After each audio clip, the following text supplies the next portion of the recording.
a 4 años.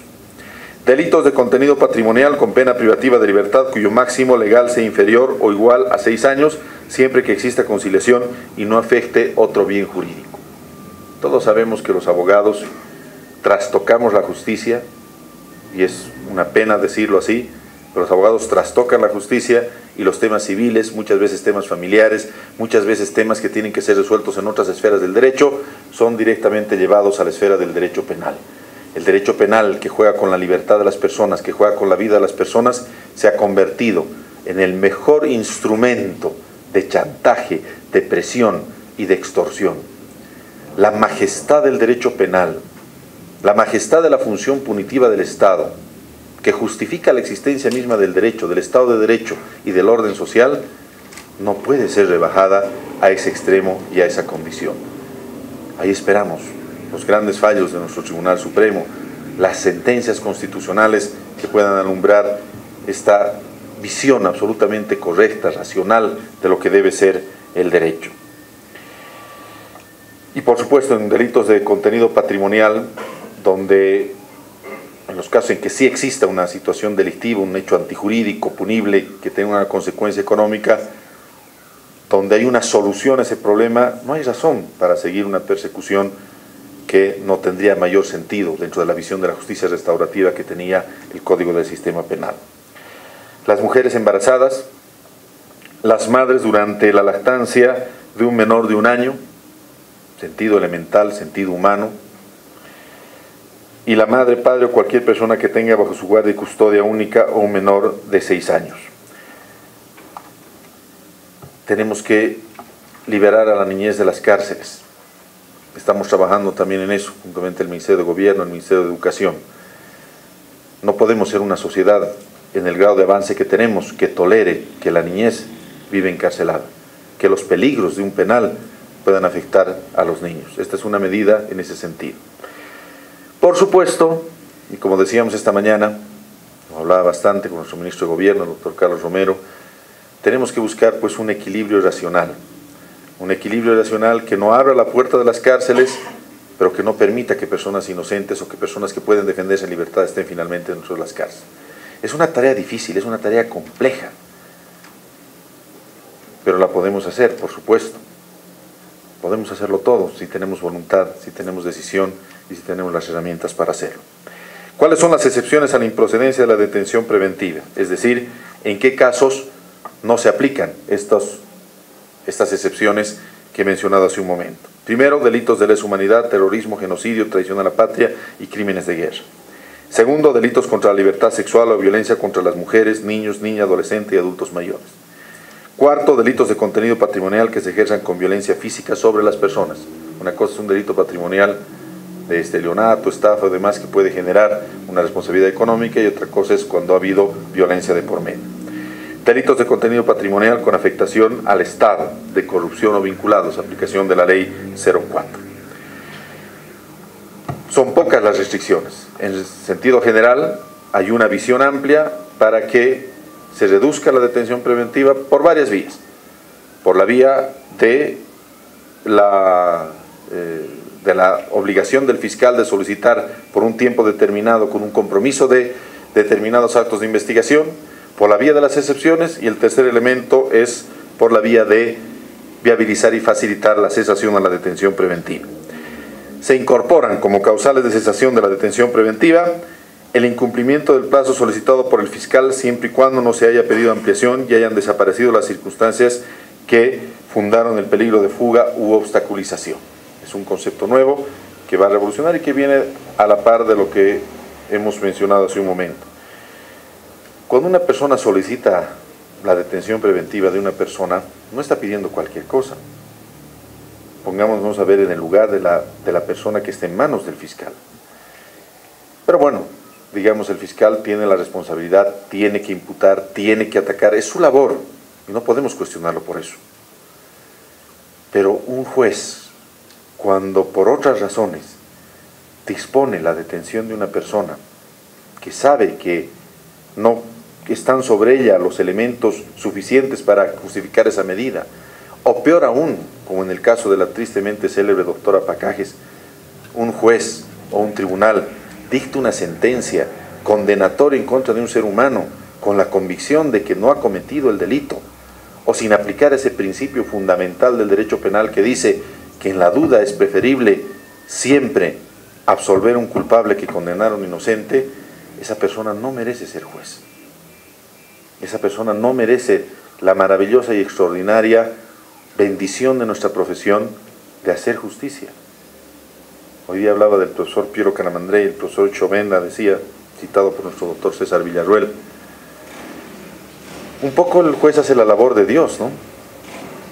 Es exagerado decir, pero realmente, y pregúntense ustedes, se pónganse en el caso de las personas que van a pedir justicia. Realmente la labor jurisdiccional, la determinación de un juez debe ser algo extraordinariamente sabio y pensado. No se puede jugar con la libertad, con la vida, con la dignidad, con el patrimonio, con todo lo que una persona tiene y encierra en sí mismo.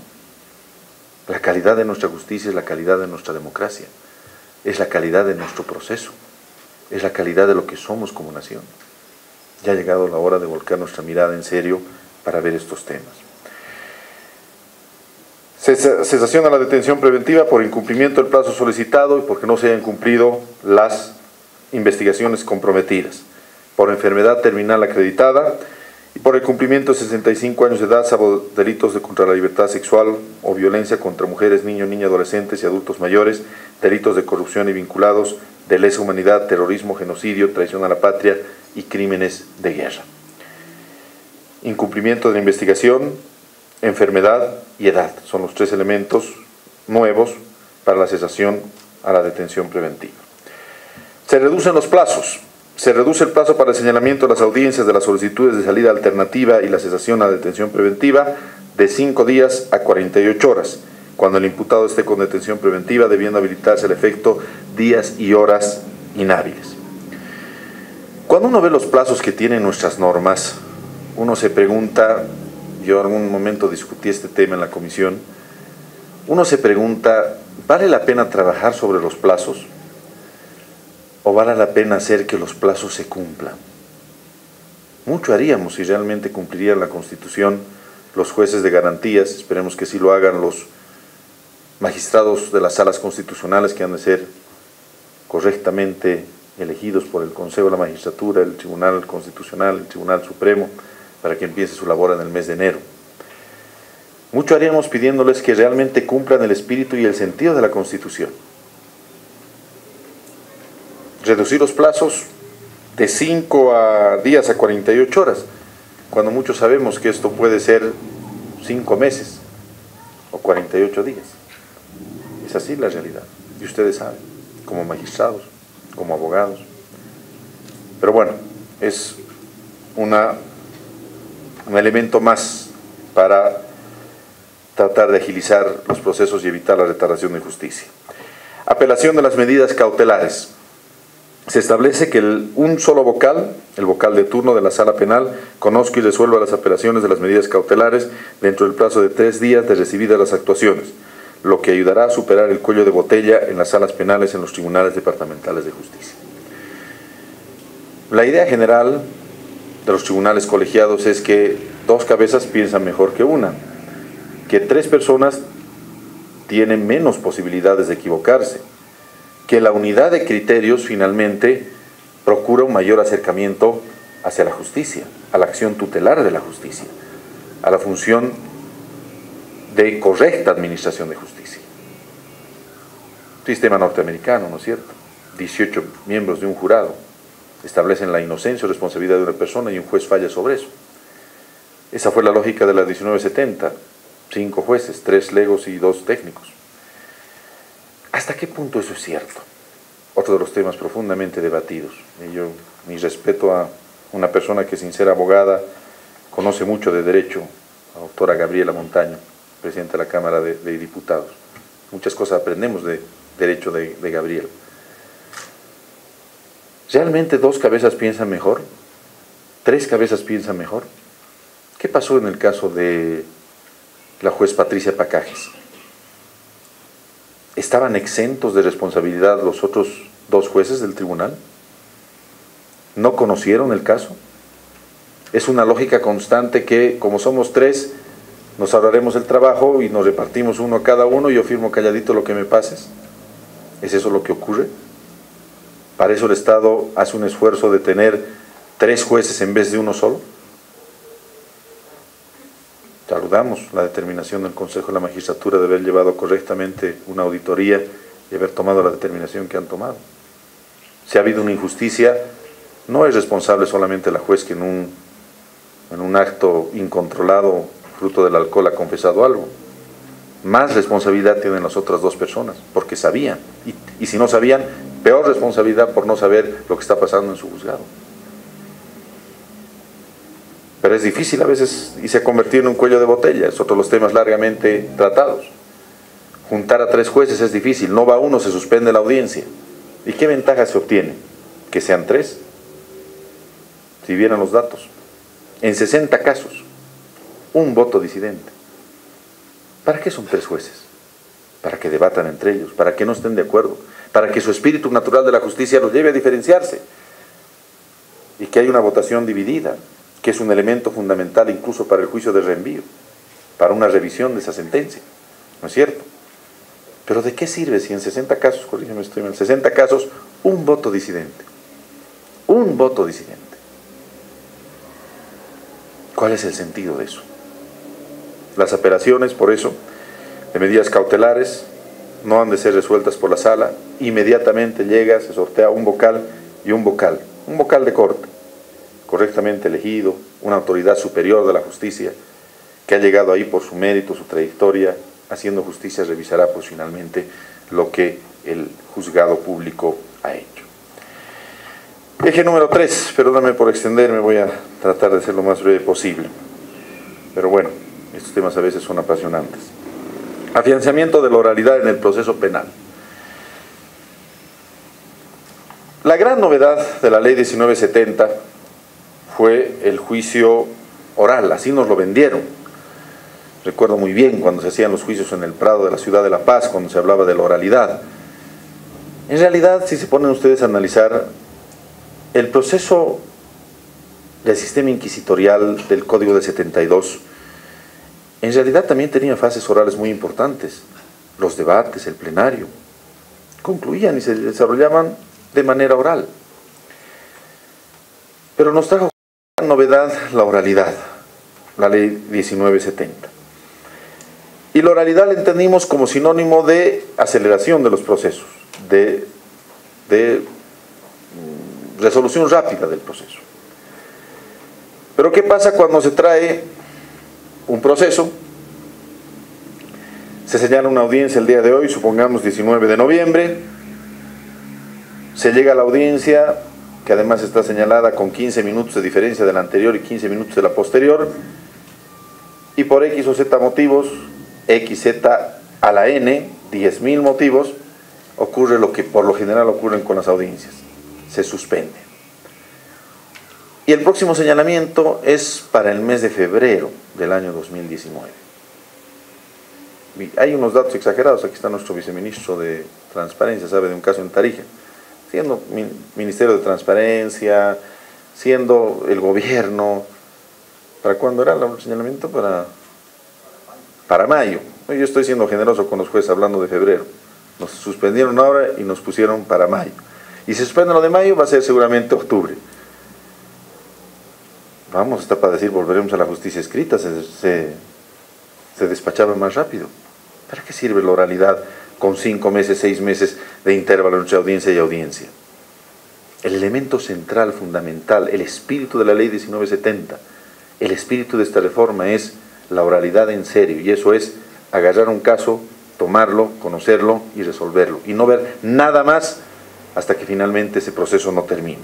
Iniciado el juicio, este deberá instalarse y desarrollarse hasta su conclusión, disponiéndose al efecto de la habilitación de horas y días inhábiles.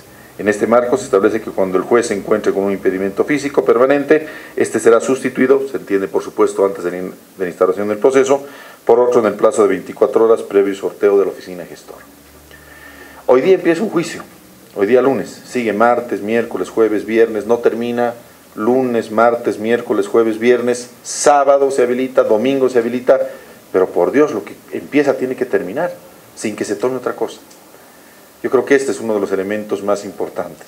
Refuerza la oralidad, pero más que todo, refuerza el principio de celeridad en el despacho de los procesos. Poder ordenador y disciplinario. Parecerá esto reiterativo, pero lamentablemente el anterior Consejo de la Magistratura, lamentablemente, le ha hecho un grave daño a la justicia en nuestro país. Han elegido muy mal a los jueces, en esa lógica de lo que estamos hablando ahora. Tenemos toda la fe y toda la confianza que este Consejo de la Judicatura, el doctor Alcón, la doctora Tolca, el doctor Michel, un consejo además reducido por razones que se han planificado legislativamente de una manera muy correcta. Se acordará nuestro presidente del Senado con qué criterio se amplió algunos tribunales, el Tribunal Constitucional, y se redujo otros como el Tribunal Agroambiental y el Consejo de la Magistratura. No se podía trabajar en una olla de grillos interna en el anterior Consejo, y ni hablar de las peleas entre el Consejo de la Judicatura y el Tribunal Supremo, ¿no? En algún momento el Tribunal Constitucional, que se mantuvo al margen, también ingresó en esa lógica, y obviamente las cosas no terminaron muy bien, y el sistema constitucional, que sí funciona, que sí va a funcionar en base a estas nuevas autoridades, obviamente quedó tremendamente mal visto. Se eligieron a malos jueces, a jueces que un abogado prestigioso, ¿qué prestigioso? Un abogado bravucón que alza la voz, me ha tocado ver eso a mí en persona, de un grito hacía cambiar una determinación a un juez que entraba a una audiencia un poco más que temblando. Un juez tiene que ser una persona madura, tiene que ser una persona formada, tiene que ser una persona con conciencia, tiene que darse cuenta de lo que tiene en sus manos, mucho más un juez en lo penal. Pero muchas veces las audiencias se desordenan. Hay abogados o personas que se llevan 4 o 5 abogados y a título de que la defensa es amplia y restricta hablan los 4 o 5 abogados. La otra parte habla lo mismo. El juez, cuando llega a dictar su resolución, ya está tan cansado o tan agobiado que no puede, no está en condiciones. Se necesita darle poder a los jueces. Los jueces tienen que tener poder. Los jueces hablan por la nación. Como dicen las sentencias, ¿no es cierto? El suscrito juez, a nombre de la nación y en virtud de la jurisdicción que por él ejerce, a nombre del Estado, falla y decláralo. Amonestaciones verbales, multas, arresto, limitar la participación, inasistencia injustificada del abogado que permita su reemplazo. Son mecanismos que, aunque parecerían obvios, que aunque un juez que se respete podría aplicarlos sin que estén en la norma, es necesario nomás ponerlos en el tapete para mejorar las condiciones de la justicia penal. Emisión de la sentencia. La sentencia será emitida inmediatamente después de finalizado el juicio. Cuando sea un caso complejo, se dispone que solo se pronunciará la parte dispositiva y se combinará a las partes para que en el plazo de 3 días acudan a la pronunciación íntegra de la sentencia bajo combinatoria de darse por notificados a través del buzón electrónico, momento desde el cual empezará a correr el cómputo del plazo fatal para interponer los recursos. El principio fundamental de conocimiento y de despacho de causas que está en la Ley 1970 finalmente debe ser reafirmado. El eje número 4, ajuste competencial, como lo hemos llamado. Y este es un tema profundamente debatido, incluso llegó a entrar a la Asamblea Legislativa Plurinacional con un debate pendiente, falta de estudios que ya los hemos completado. Nosotros, y lo digo con mucho orgullo, lo digo también en nombre del presidente del Senado, doctor Barón, la presidenta Montaño, a mí me ha tocado en su momento ser legislador, momentos muy complicados, donde hemos aprobado muchas leyes que son la base del funcionamiento del Estado en la actualidad. Nosotros, a diferencia de lo que se hacía en el pasado, aprobamos leyes en base a estudios reales y objetivos de lo que necesitamos, a estudios reales y objetivos de los datos estadísticos. Se han hecho innumerables estudios, saludo el trabajo de la comisión, y finalmente se ha llegado a las siguientes conclusiones. Los tribunales de sentencia seguirán integrados por 3 jueces técnicos, quienes serán competentes para conocer la sustanciación y resolución del juicio en delitos cuya competencia se les atribuya por ley especial y de acuerdo al listado de los 53 crímenes conforme a la ley 1005 abrogada. Uno de los grandes avances que tenía el Código del Sistema Penal era la clasificación entre crímenes, delitos y faltas. Lo que se está haciendo ahora es, sin modificar un solo artículo del sustantivo penal, se mantiene toda la tipificación del Código Penal, clasificar 55 delitos y otros que puedan ser asimilados por ley como crímenes, es decir, delitos graves, llamémosle así. Es una dicotomía que nos puede llevar a ciertas complejidades. Otras legislaciones ya lo han hecho y es muy exitosa esa clasificación entre delitos graves y delitos comunes. A los delitos graves llamarles crímenes. Siempre estamos entendiendo que el crimen es la actitud antijurídica general. Hay que acostumbrarnos a ese tipo de lenguaje. Estos 53 crímenes que están en una lista, que están en el proyecto de ley que ustedes tienen, han de ser juzgados por tribunales de sentencia, por 3 jueces de sentencia. Mucho menos cantidad de delitos, más de 100 y tantos en la actualidad, que son conocidos por tribunales de sentencia. Obviamente esto ha de ser que los tribunales se reduzcan y que por otro lado se incorporen un mayor número de jueces de sentencia. Los jueces de sentencia van a crecer porque van a tener un mayor radio de acción, un mayor radio competencial, y los tribunales de sentencia se van a reducir porque van a ver esos 55 delitos específicos. El crecimiento de unos y el decrecimiento de otros no es al azar. Todo es absolutamente estudiado en base a los datos del Consejo y en base a los datos del Tribunal Supremo y sobre los análisis que se puedan realizar hacia futuro. Otro elemento fundamental, la visita a recintos penitenciarios y la restitución del vocal semanero. La famosa visita de cárceles, ¿se recuerdan ese elemento? Que en algún momento se lo sacó por ser que ya no pertinente, ya no servía. Comenzando con nuestro fiscal general, recordando las épocas en las que por lo menos una persona privada de libertad tenía a alguien, alguna autoridad a quien de cualquier manera hacerle conocer una queja, un reclamo. Ahora no ven a nadie. Y si no tienen una audiencia, si no tienen un mecanismo, por Dios que no ven a nadie. Pueden llegar incluso al suicidio, pueden llegar a situaciones extremas. No podemos permitir eso. No puede un país, una sociedad, mirar al otro lado cuando ven la realidad penitenciaria de nuestro país. Estamos trabajando con el Ministerio de Gobierno, otras iniciativas.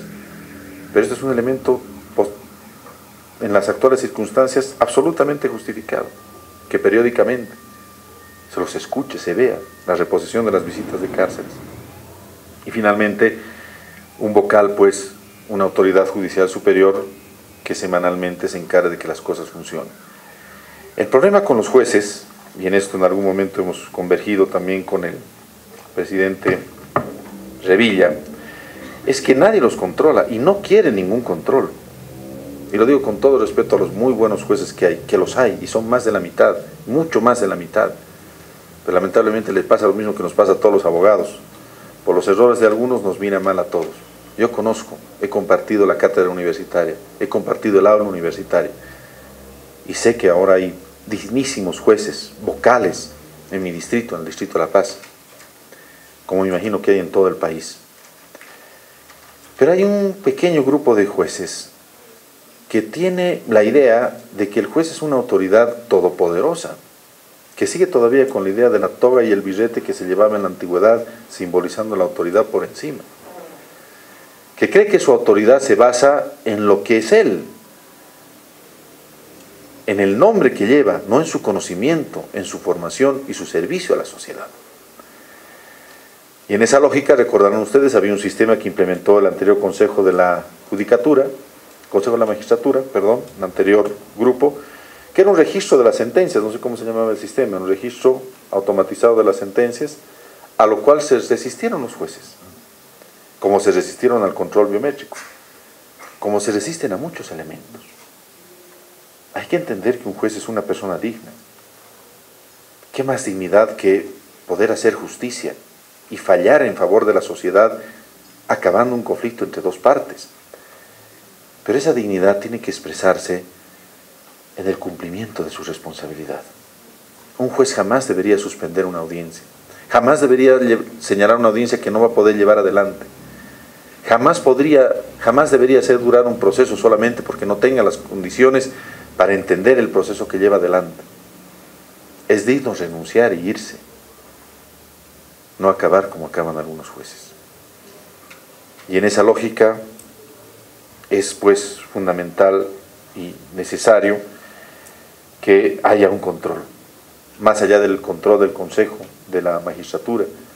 En la Cumbre de Justicia alguna vez hablamos de la Inspectoría Judicial, que haya pues, un vocal que controle regularmente, que visite, que vea que las cosas están bien, que nos controlemos entre todos, ¿no? Todos vivimos controlados, todos vivimos rindiendo cuentas.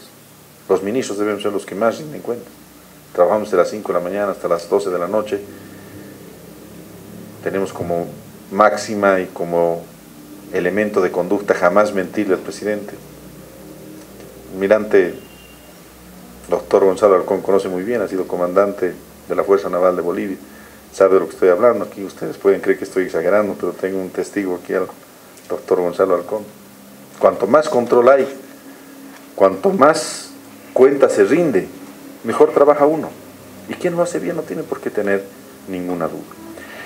Concluimos con el eje número 5, actividad procesal y uso de las tecnologías de información. Nace la oficina gestora. Esto también ha sido recapitulado, recuperado del Código del Sistema Penal. Se crea la oficina gestora de procesos, se llamaba la oficina gestora de audiencias, ha habido una variación en el nombre, para el apoyo de la actividad jurisdiccional que funcionará con el soporte del sistema informático y la interoperatividad institucional con dependencia orgánica y operativa del Tribunal Supremo de Justicia. En la lógica de lo que hablábamos hace un momento, es una oficina que ha de organizar las audiencias. Los jueces no pueden organizar las audiencias. Muchas veces suspenden por la falta del fiscal. Como ha dicho una autoridad del Ministerio Público hace algunas semanas, muchas veces los fiscales tienen que conocer el proceso minutos antes. Conversamos con nuestro fiscal general. No hay una especificidad actualmente en el Ministerio Público. El fiscal recibe, el fiscal analiza, el fiscal investiga, el fiscal litiga. El fiscal es todo. Y obviamente esta reforma ha de pasar con toda seguridad también por una reforma que se está impulsando desde el Ministerio Público. Y entre eso, lo mínimo que puede hacer una oficina gestora de procesos es coordinar que una audiencia se lleve adelante. Alguien que vea que el juez no señale 10:15, 10:30, 10:45, 11, 11:15, 11:30, sabiendo que eso es imposible, que 15 minutos no basta ni siquiera para leer un acta ni para entendernos. Es engañarnos nosotros mismos, es engañar a la gente.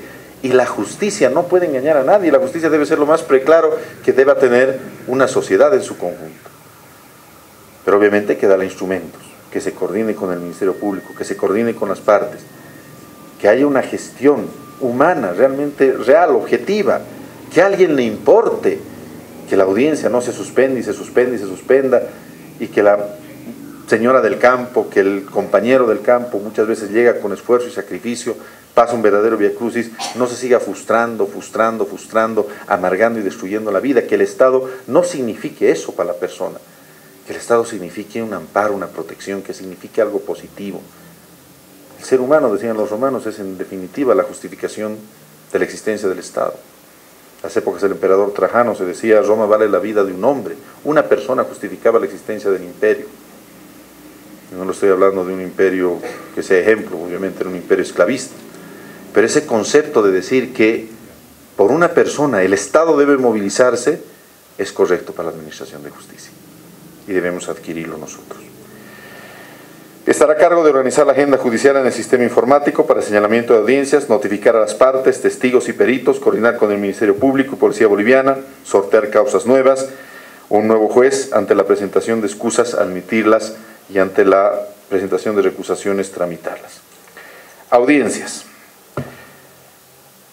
Con la finalidad de afinar la oralidad se incorporan los principios de inmediación, continuidad y contradicción, que en realidad ya existen en la norma, y se establece que las audiencias serán registradas digitalmente, registrados en un medio audiovisual para que las partes puedan tener acceso inmediato al registro de la audiencia, lo que les decía hace un momento. Se acabaron las transcripciones de las actas. Se va a generar un cambio en la estructura de funcionamiento de los juzgados. Ya no va a haber notificaciones, ya no va a haber actas, ha de haber gente perjudicada. pero ha de haber millones de personas beneficiadas con estas medidas. Excusas y recusaciones, todos conocemos, ¿no? Una de las técnicas más famosas, más antiguas, es, como no quiero que haya la audiencia, como sé que no me va a ir bien, que soy culpable, que no tengo los elementos para defenderme, recuso, ad eternum. Acabo en otro distrito, acabo en el área rural, o no acabo nunca el proceso. ¿Qué justicia? ¿Dónde se ha visto semejante abuso? Se limitan, en el caso de las recusaciones, la parte que plantee debe hacer lo mismo, al mismo tiempo, no solo del juez que conoce la causa, sino también de los posibles jueces a conocer, limitándose a 2 recusaciones más. No puede ser que tenga enemistad y problemas con todo el tribunal, ¿no es cierto?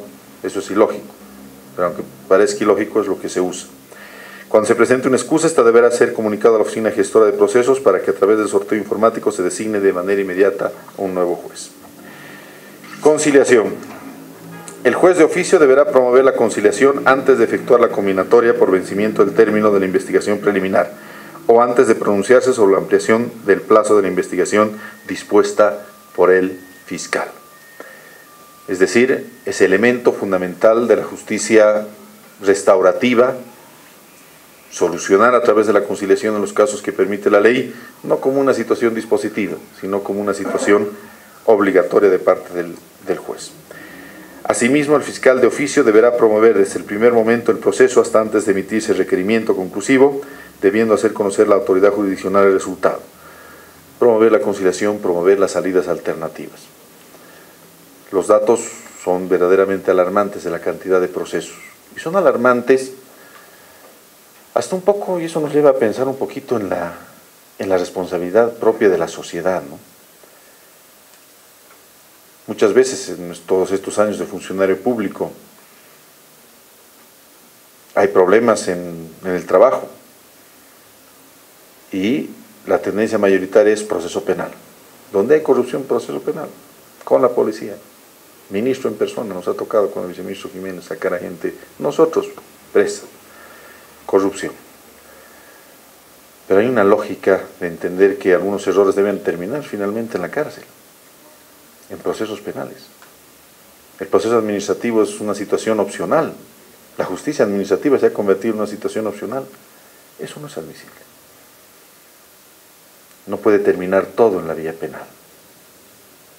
En la vía penal se juega con la libertad de las personas. Es un derecho de última ratio y se debe concluir solamente a la vía penal, concurrir a la vía penal en última instancia. Y cuando se concluye y hay mecanismos de salidas alternativas, no es una situación que deba ser entorpecida, más bien debe ser favorecida por la labor bajo los principios de objetividad que tiene el Ministerio Público. Hay algunos temas más que no los hemos puesto, algunas medidas en favor de los niños, de las personas que tienen mayor necesidad. Tenemos objetivo de vida el buscar la protección de la mujer, de los niños. Creo que es una de las características fundamentales de nuestro gobierno, el gobierno del presidente Evo, de nuestro presidente. Pero este es, en resumidas cuentas, un proyecto de ley simple, sencillo, lo tienen todos ustedes. Y para concluir la reflexión, que no por haberla dicho muchas veces, no valga la pena mencionarla nuevamente. De nada va a servir una nueva ley si no cambiamos la mentalidad de la gente y, en su caso, presidente, si no cambiamos a la gente misma. La mejor ley en malas manos es una mala ley. La peor ley en buenas manos es una ley justa, es una ley correcta. Este es un esfuerzo desde el punto de vista normativo, no solamente el Ministerio de Justicia, de la Comisión 898, como la hemos llamado, la Comisión de Implementación de los Resultados de la CUMBI, dentro de la cual se han aprobado muchas situaciones favorables, el tema de la carrera notarial, por ejemplo, las salas constitucionales, en su momento la evaluación de jueces y fiscales que se hizo en la anterior gestión. Queremos ingresar a la carrera judicial, se ha aprobado eso esta mañana, sin perjudicar a nadie, como se hizo en el servicio notarial, sin perjudicar absolutamente a nadie, favoreciendo la meritocracia. Hay que trabajar en el elemento humano. Desde el punto de vista normativo, y además haciéndonos eco de lo que está pasando en la sociedad, creemos que este esfuerzo colectivo sumado a la gran voluntad que tiene nuestro presidente del Tribunal Supremo, nuestro fiscal general del Estado, el presidente del Consejo de la Magistratura, el ministro de Gobierno y el Ministerio de Justicia, podemos dar como resultado cumplir ese pedido humano, noble, sencillo, de un hombre que vive pensando en el bien de este país, que nos dijo una madrugada a las 5 de la mañana en una sesión de gabinete, con palabras sencillas: que la gente no siga sufriendo, que no se sigan derramando lágrimas en los tribunales. Es el objetivo. Ojalá nos vaya bien. Muchísimas gracias.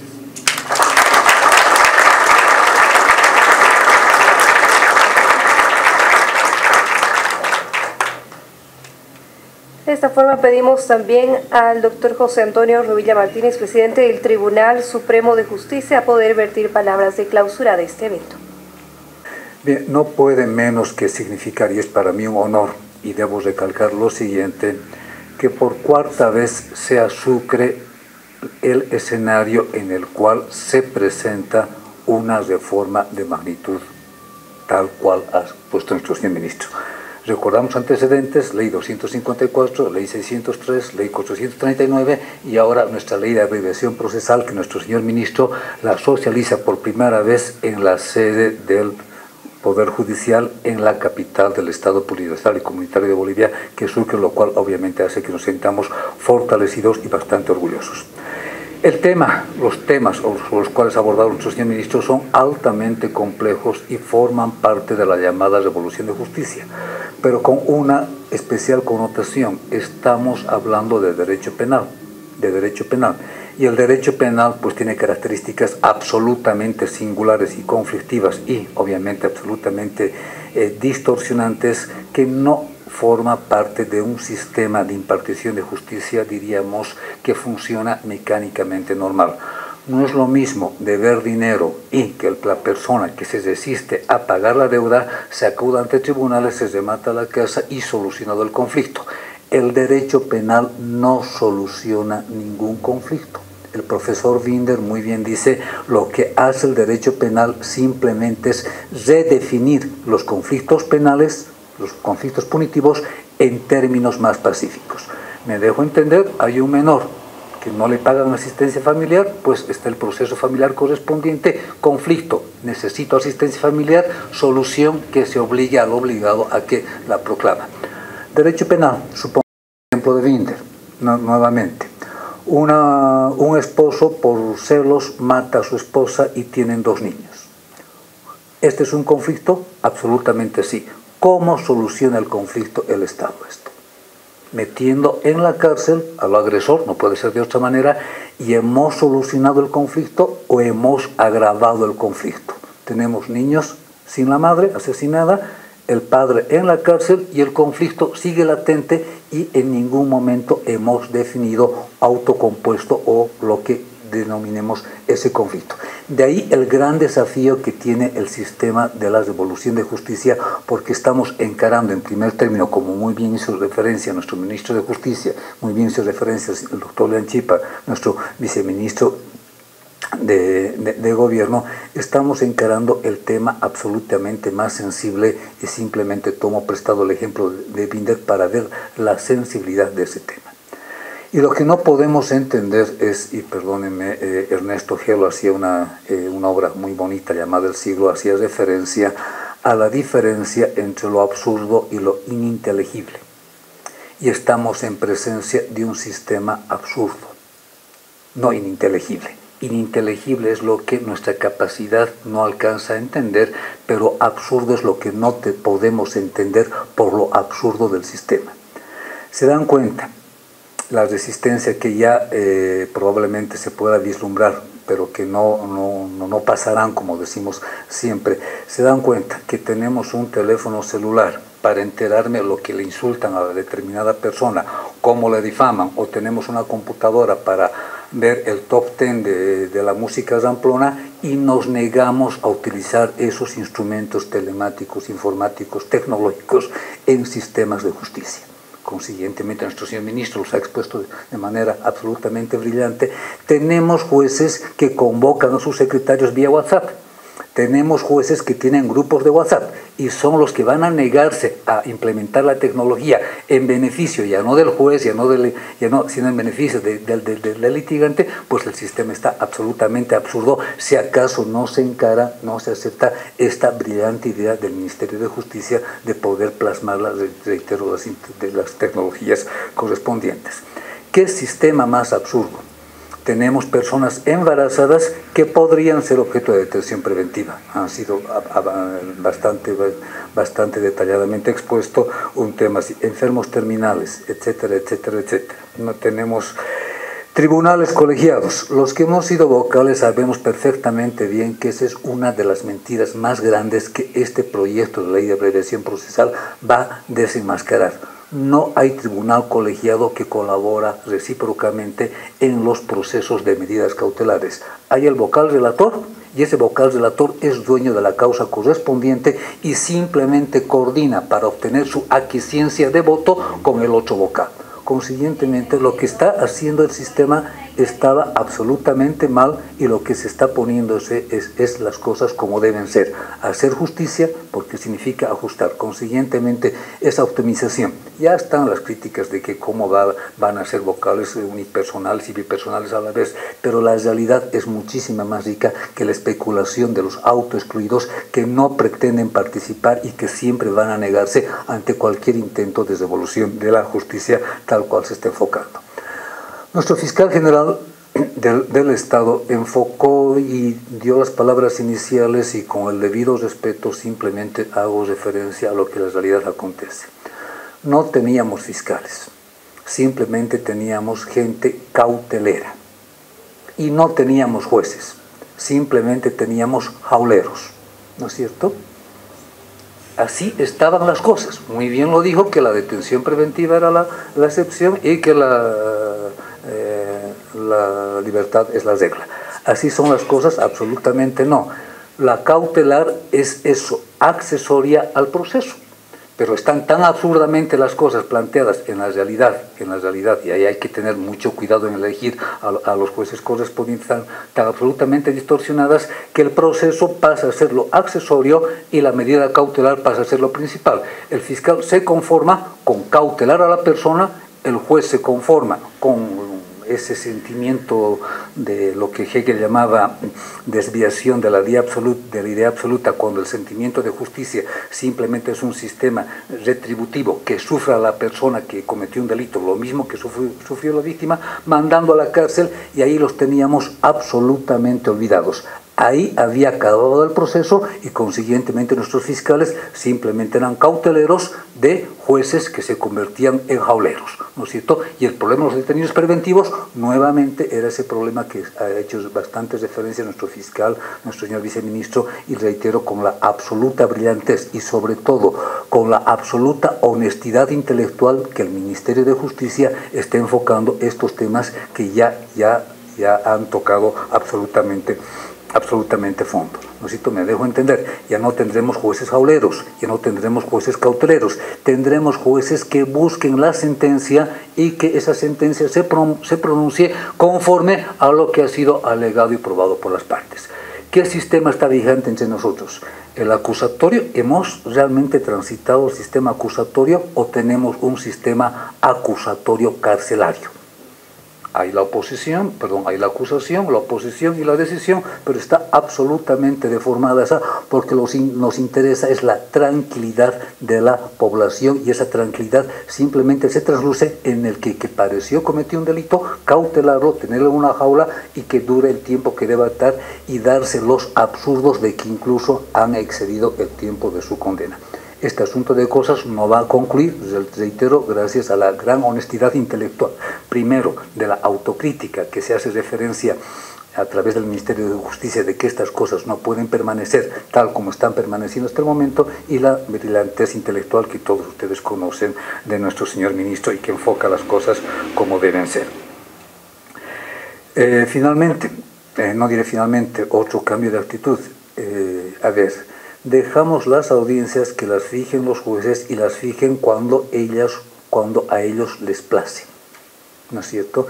Y fijan cuando a ellos les place sin consultar siquiera si el Ministerio Público dispone de ese día para concurrir a la audiencia correspondiente, un cruce de audiencias, todo lo demás, y consiguientemente ahora esas audiencias a través de la Oficina Gestora de Procesos será fijada por un tercero que coordine agendas y consiguientemente se imposibilite las suspensiones de audiencias, reitero, en la cual, de buena o de mala fe, con más ligereza que culpa o no, nuestros jueces y fiscales también tienen la culpa. De aquí el elemento humano es el más importante, desde luego.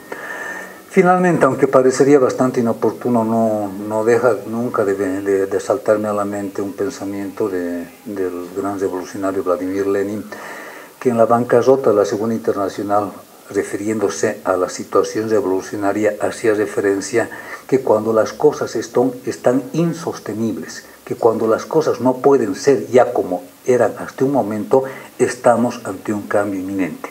Y añadía más allá, desde luego estoy simplemente parafraseando y luego aterrizaré donde quiero llegar.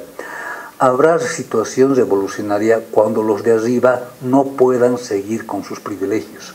Y habrá situación revolucionaria cuando los de abajo ya no se conformen con su miseria.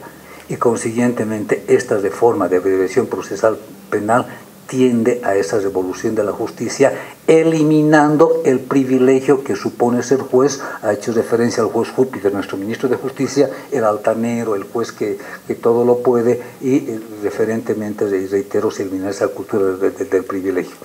Pero ojo, toda revolución requiere de verdaderos agentes revolucionarios. Simplemente tomo las palabras del doctor Ernesto Guevara de la Serna, que refiriéndose al proceso cubano hacía referencia de que parecería de que una vez conquistado el poder y teniéndose en caminos la revolución, el pueblo queda fuera. Se tiene lindas secretarias, se tiene aire acondicionado, se tienen lindos autos y el pueblo sigue quedando afuera. Consiguientemente, bajo la conducción de la cabeza de sector, entendemos que eso nunca va a pasar y que la revolución de la justicia, que tanto la proclamamos, va a ser eso, una verdadera revolución.